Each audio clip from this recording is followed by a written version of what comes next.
Hello my friends, कैसे आप सब। आज मैं आपके सामने मेरे पास एक पीसी आया हुआ है जो कंप्लीट डेड है, जिसका हम पावर बटन ऑन भी करते हैं तो वो कोई भी रिस्पांस नहीं कर रहा।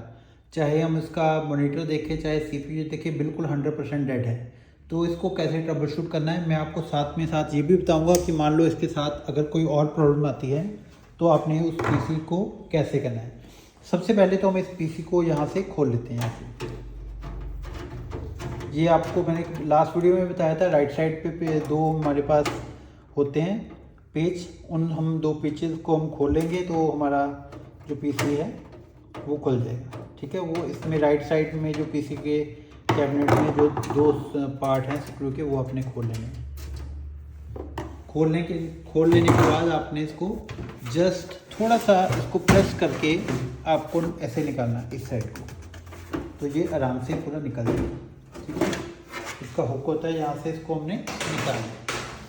तो सबसे पहले हमने क्या देखना है, अब जब कंप्लीट डेड है सॉल्यूशन, तो कंप्लीट डेड में हमने क्या करना है। सबसे पहले तो यहाँ पर जो हमारी सप्लाई की तार आ रही है इसको हम चेंज करके देख सकते हैं। सबसे पहले ये तार को हम जो आ रही है सिग्नल की, इसको चेंज करके देख सकते हैं, क्योंकि हमारा जो फॉल्ट है इसमें सबसे पहले जो कंप्लीट का है वो सप्लाई का हो सकता है, तार का हो सकता है, मदरबोर्ड का हो सकता है। इसके अलावा यहाँ पे कोई और नहीं है। यहाँ पे स्टेप बाय स्टेप भी हम कर सकते हैं। अगर हमारे पास स्पेयर तार पड़ी हुई है या मॉनिटर की तार भी ऐसी होती है सेम, जिसके पीछे ऐसा लगा होता है, तो टेम्परेरी हम एक्सचेंज करके मॉनिटर की तार को चेंज करके देख सकते हैं।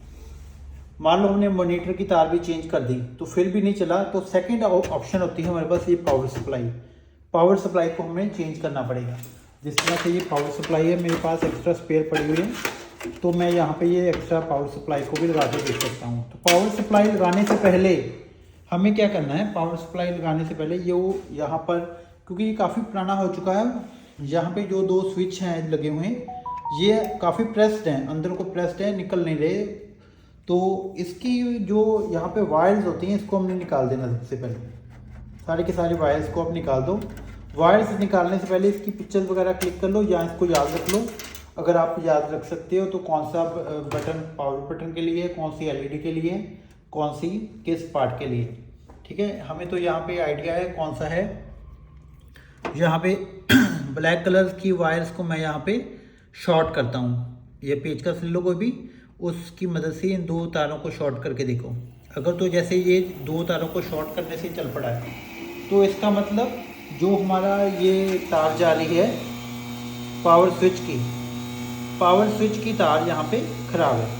तो इसको मेरे पास एक अल्टरनेटिव है कि पावर स्विच की जगह ना मैं इसको रीसेट स्विच को as a power switch use कर सकता हूँ। आइदर मेरे को कैबिनेट ही चेंज करनी पड़ेगी, क्योंकि कोई ऐसा बटन नहीं आता जो मैं यहाँ पे फिट कर लूँ। ठीक है, वो मेरे को पूरी की पूरी कैबिनेट बॉडी चेंज करनी पड़ेगी। नहीं तो मैं क्या कर सकता हूँ, जो मेरा रीसेट स्विच है, रीसेट स्विच को ही मैं एज इट इज यहाँ पर मैं लगा दूँगा।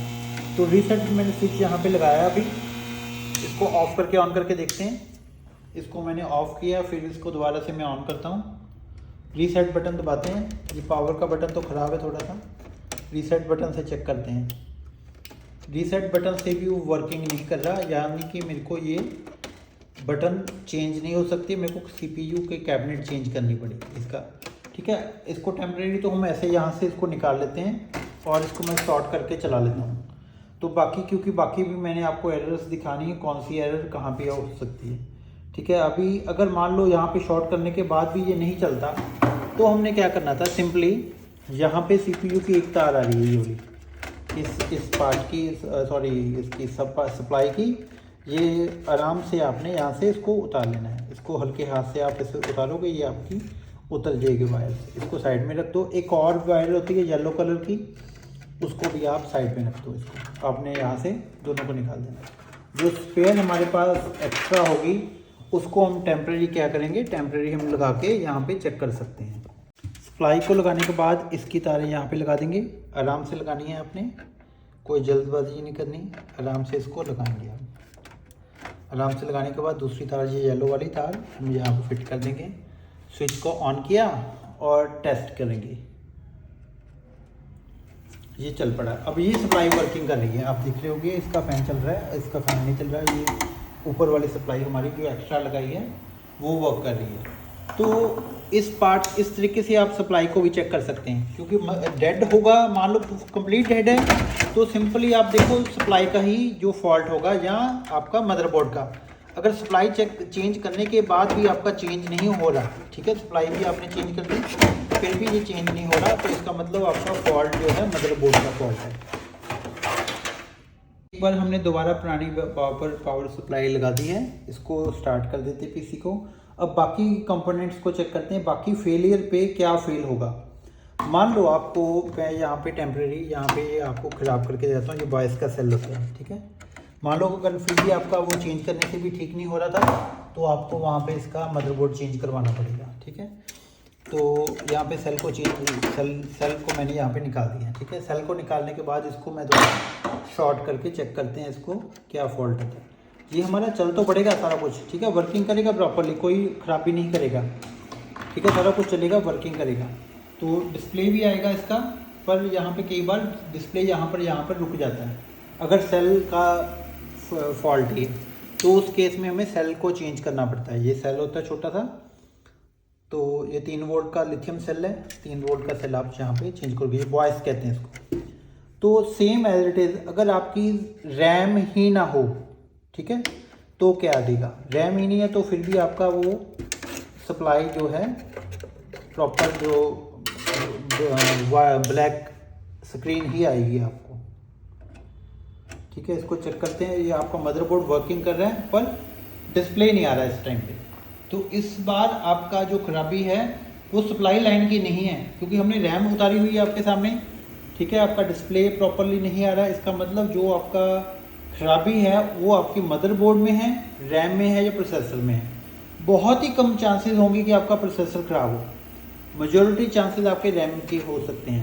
तो आपने सिंपली क्या करना है, जो आपकी रैम है यहाँ पे आप देख रहे होगे ध्यान से, यहाँ पे डस्टिंग है बहुत सारी, तो एक बार आपने इनको साफ़ कर लेना। पहले इनको आप साफ़ कर लोगे किसी कपड़े से या किसी हल्के ब्रश से, इसको साफ़ कर लोगे, या इसके जो साइड में जो यहाँ पे है इसको रबड़ से, जो पेंसिल रेजर वाली रबड़ होती है, उसको हल्के से इसके पॉइंट्स को यहाँ पे साफ़ कर लोगे। पॉइंट्स को साफ़ करने के बाद जैसे रैम को आपने उतारा था, आप इसका कट देखोगे किस साइड पे है, और कट से कट मैच करने के बाद जहाँ पे फिट होता है बस जेंटली हाथों से आपने इसको यहाँ पे फिट कर देना है।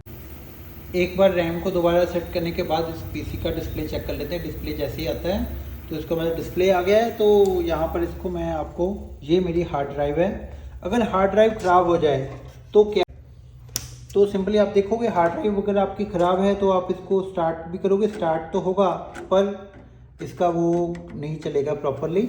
ये स्टार्ट तो हो चुका है पर आप इसका डिस्प्ले देखोगे, यहाँ पे आएगा बूट सेक्टर फेल, जो वार्निंग मैसेज आपको नज़र आएगा यहाँ पे बूट सेक्टर फेल का आएगा। ये फ्रंट का चल पड़ा है, यहाँ पे बूट सेक्टर फेल का आएगा। एस्केप टू बूट, एस्केप करते हैं यहाँ पे बूट सेक्टर, क्योंकि वो तो लगा ही नहीं हुआ है, boot sector device not found, insert the boot media और बूट टू डिवाइस टू की टू फाउंड। इस केस में हमने क्या करना है, जो हमारी जो ये वायर्स होती हैं तो ये पहले चेक करेंगे, उसके बाद अगर ये वायर्स ठीक हैं तो हमने क्या करना है, इस केस में हार्ड ड्राइव को हमने रिप्लेस करने के बाद चेक करेंगे कि वो रिप्लेस करने के बाद क्या आता है। तो मेजॉरिटी जो आते हैं जो खराबी वो इसी कारण से आती है। अगर स्टिल आपका कोई भी क्वेश्चन है रिगार्डिंग हार्डवेयर तो आप प्लीज़ कमेंट करें, मैं आपको रिप्लाई करने की पूरी कोशिश करूँगा। Thank you.